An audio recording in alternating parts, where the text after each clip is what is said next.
ఇక కూరగాయల ధరలు కాస్త తగ్గడంతో పాటు ఖరీఫ్ పంట చేతికి రానుండడంతో ఈ ఏడాది మార్చి చివరి నాటికి ఆహార ధరల ద్రవ్యోల్బణం తగ్గుముఖం పట్టవచ్చని అంచనా. రబీ పంట దిగుబడి కూడా మెరుగ్గా ఉంటే వచ్చే ఆర్థిక సంవత్సరం మొదట్లోనూ ఆహార ధరలు అందుబాటులోనే ఉండవచ్చని రిపోర్ట్ పేర్కొంది. ఆహార ధరలకు కళ్లెం వేసేందుకు పర్యావరణ ప్రతికూలతలను తట్టుకునే వంగడాలను అభివృద్ధి చేయడంతో పాటు పప్పు దినుసులు, వంట నూనె గింజలు, టమోటా, ఉల్లి దిగుబడిని పెంచాలని ఆర్థిక సర్వే నివేదిక సూచించింది. మరి సామాన్యులు పెట్టుకున్న ఆశలు ఈసారి నెరవేరుతాయా లేక నిర్మలా పద్దు నిరాశపరుస్తుందా అనేది మరికొన్ని గంటల్లోనే తేలనుంది. ఇక బడ్జెట్ కి సంబంధించి పూర్తి సమాచారం మా ఢిల్లీ బ్యూరో చీఫ్ కృష్ణ అడిగి తెలుసుకుందాం.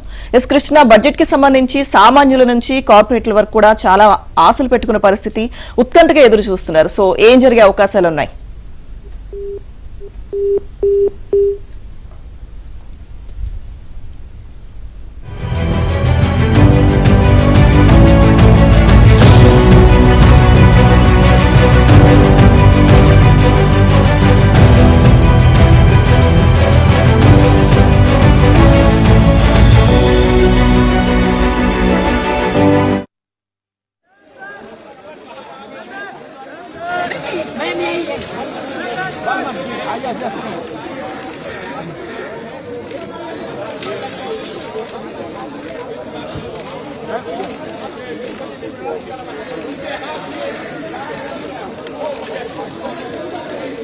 मैडम सामने प्लीज। मैम కేంద్ర ఆర్థిక శాఖ మంత్రి నిర్మలా సీతారామన్ మరికొద్దిసేపట్లో బడ్జెట్ ప్రవేశపెట్టబోతున్నారు. ఈ నేపథ్యంలోనే ఆవిడ రాష్ట్రపతి భవన్ కు బయలుదేరి వెళ్లబోతున్నారు. ప్రస్తుతం ఆ దృశ్యాలు మనం ఏబిఎన్ స్క్రీన్ మీద చూస్తున్నాం. మరికొద్దిసేపట్లో బడ్జెట్ ప్రవేశపెట్టనున్నారు కేంద్ర ఆర్థిక శాఖ మంత్రి నిర్మలా సీతారామన్.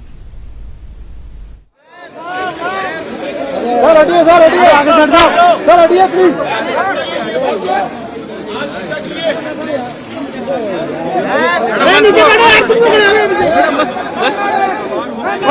जाओ।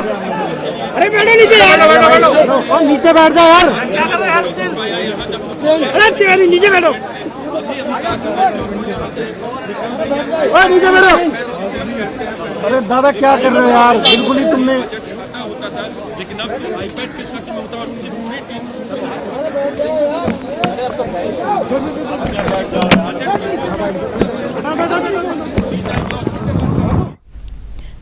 కేంద్ర ఆర్థిక శాఖ మంత్రి నిర్మలా సీతారామన్ మరికొద్దిసేపట్లో పార్లమెంట్ లో బడ్జెట్ ను ప్రవేశపెట్టనున్నారు. ఈ నేపథ్యంలోనే ఆమె రాష్ట్రపతి భవన్ కు ప్రస్తుతం బయలుదేరి వెళ్లిన దృశ్యాలు మనం చూస్తున్నాం. మరికొన్ని గంటల్లో అందరూ ఎదురు చూస్తున్నారు. ఈ బడ్జెట్ కి సంబంధించి ఈసారి బడ్జెట్ ఏ విధంగా ఉండబోతుందన్న ఉత్కంఠకి సంబంధించి మరికొన్ని గంటల్లో తెరపడబోతోంది.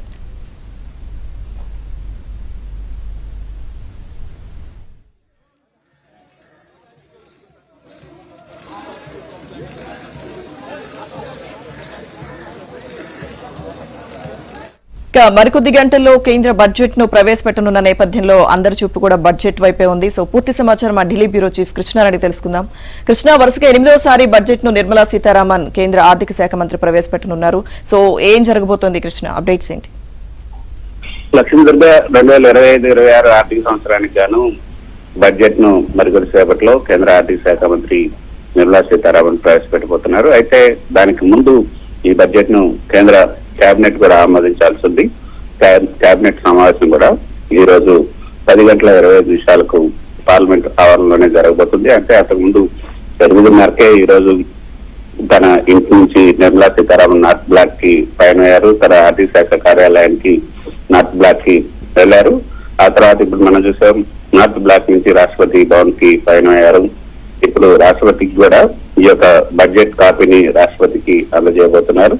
రాష్ట్రపతి భవన్ నుంచి 10 గంటలకు మళ్ళీ పార్లమెంట్ కి వచ్చి పార్లమెంట్ లో కేబినెట్ సమావేశం జరగబోతుంది.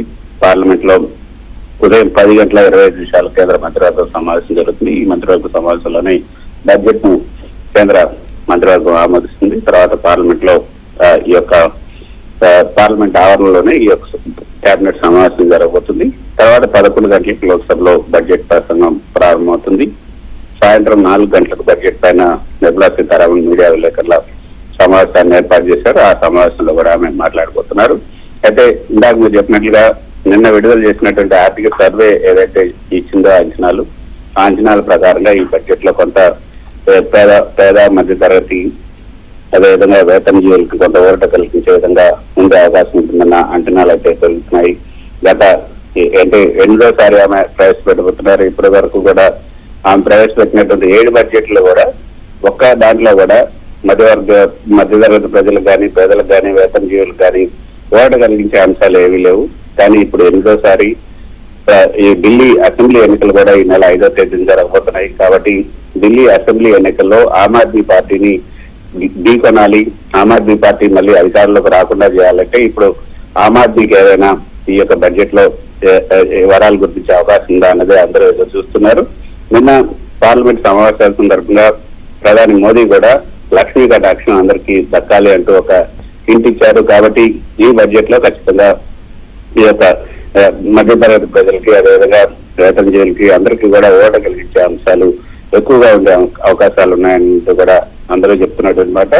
ఇక వ్యవసాయ రంగం కానీ లేదా పరిశ్రమలు కానీ ఇవన్నింటిలో కూడా కొంత రాయితీలు దక్కే అవకాశం ఉంటుంది.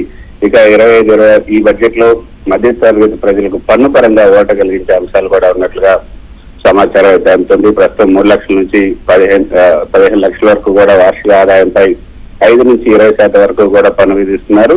ఈ పన్ను రేట్లను తగ్గించే యోచనలో ప్రభుత్వం ఉన్నట్లుగా తెలుస్తుంది. అంతేకాకుండా స్టాండర్డ్ డిడక్షన్ పరిమితిని కూడా పెంచే అవకాశం ఉంది.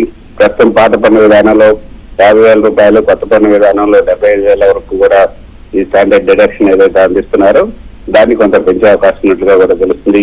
ఈ ద్రవ్యోల్బణాన్ని దృష్టిలో ఉంచుకుని ఈ పరిమితిని మరింత పెంచే యోచనలో ప్రభుత్వం ఉన్నట్లుగా కూడా తెలుస్తుంది. ఇక ఆదాయ పన్ను స్లాబుల్లో కూడా మార్పు చేయాలని ప్రభుత్వం భావిస్తున్నట్టుగా తెలుస్తుంది. ప్రస్తుతం ఉన్నటువంటి 15 లక్షల నుంచి 20 లక్షల వరకు కూడా వార్షిక ఆదాయంపై 30% పన్ను విధిస్తున్నారు. దీన్ని 25% తగ్గించే అవకాశం ఉందని కూడా తెలుస్తుంది. ఒకవేళ ఈ మార్పులు కనుక చేస్తే ఖచ్చితంగా వేతన జీవులకు పన్ను భారం తగ్గుతుంది. అదేవిధంగా ఢిల్లీ అసెంబ్లీ ఎన్నికల్లో కూడా బీజేపీ పార్టీకి కొంత అనుకూలమైనటువంటి వాతావరణం కలిగే అవకాశం ఉంటుంది. ఎందుకంటే ఢిల్లీలో ఉండేదంతా కూడా సెంట్రల్ గవర్నమెంట్ ఎంప్లాయీస్ ఎక్కువగా ఉంటారు. తర్వాత ఇతర రాష్ట్రాల నుంచి వచ్చి ఇక్కడ ఉద్యోగాలు వ్యాపారాలు చేస్తున్న వాళ్ళు ఎక్కువగా ఉంటారు. కాబట్టి వాళ్ళకి పన్ను భారం కొంత తగ్గే అవకాశం ఉంటుంది. దాని ప్రభావం 5వ తేదీన జరగబోయే ఢిల్లీ అసెంబ్లీ ఎన్నికలు కూడా పడే అవకాశం ఉంటుంది. ఇక వ్యవసాయ రంగం పైన అదేవిధంగా మిగతా పరిశ్రమలు వ్యాపారస్తులు కూడా అనేక ప్రయోజనాలు కలిగే విధంగా ఈసారి ఈ యొక్క బడ్జెట్ లో ఉండే అవకాశం ఉంటుందంటున్నారు. అయితే confederation of Indian industry CII కొన్ని సూచనలు సలహాలు అయితే చేసింది. ఈ బడ్జెట్ లో ఏ వర్గాలకి ఎటువంటి అంచనాలు, ఏ పరిమితులు ఇవ్వాలి, సబ్సిడీలు ఇవ్వాలని దానిపైన ఒక నివేదిక ఇచ్చింది. మొత్తంగా ప్రస్తుతం ప్రజలు ఎదుర్కొంటున్నటువంటి ద్రవ్యోల్బణం సమస్య ఏదైతుందో వాటిని కూడా అంచనా దృష్టిలో ఉంచుకొని ఇటు ఖర్చు చేయాల్సినటువంటి వ్యయ పరిమితి పెంచాలి, పెట్టుబడులు కూడా పెరగాలి. ప్రభుత్వ పెట్టుబడులు పెరిగితే కొంత వ్యయ శక్తి కూడా పెరుగుతుంది అన్న అంశాన్ని దృష్టిలో ఉంచుకుని సిఐ ఇచ్చినటువంటి సలహాలను కేంద్ర ప్రభుత్వం ఏ మేరకు ఈ యొక్క బడ్జెట్ లో కొంత ఊరట కలిగిస్తారని కూడా చూడాలి. కొత్త ఉద్యోగాలను ప్రోత్సహించడానికి సెక్షన్ 80 JJA స్థానంలో కొత్త విభాగాన్ని ప్రవేశపెట్టి పన్ను చెల్లింపుదారులు కూడా ప్రత్యేకమైనటువంటి రాయితీ స్కీమ్ అందించవచ్చని కూడా సమాచారం. కొత్త నియామకాలకు సంబంధించి జీతాలకు 3 సంవత్సరాలు, అంటే ఇప్పుడు కొత్తగా ఎవరికైనా ఉద్యోగం వచ్చిందంటే వాళ్ళకు ఒక 3 సంవత్సరాల పాటు వాళ్ళని పన్ను నుంచి ప్రత్యేక మినహాయింపు ఇవ్వాలి.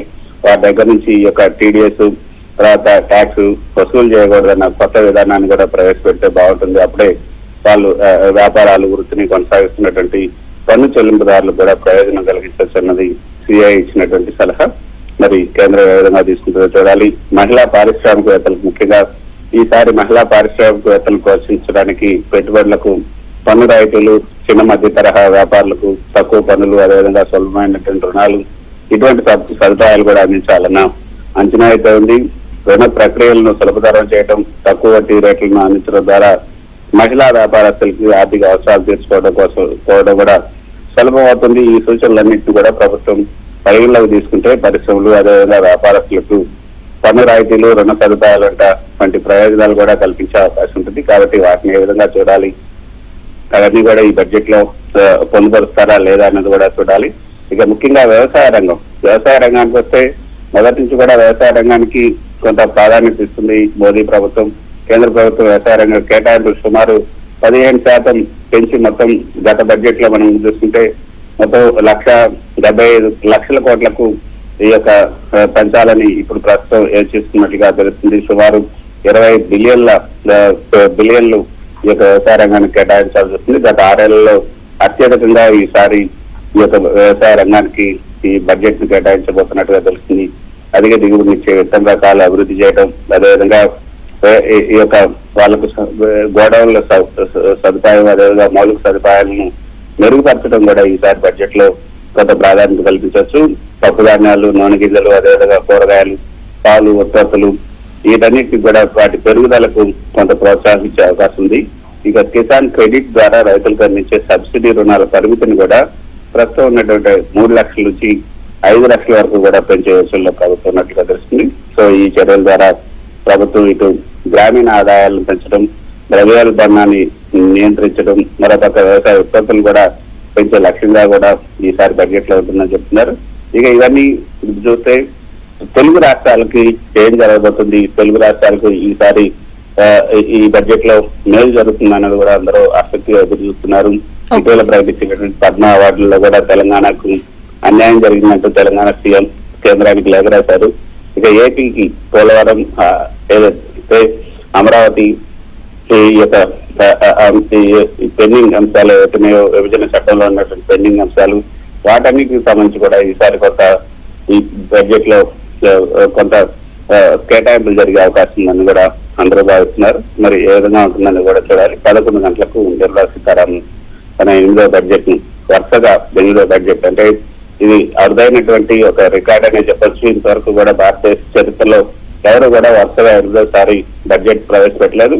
అది కూడా మహిళ ఈ విధంగా ఒకేసారి 8 సార్లు బడ్జెట్ ను ప్రవేశపెట్టినటువంటి దాఖలాలు లేవు.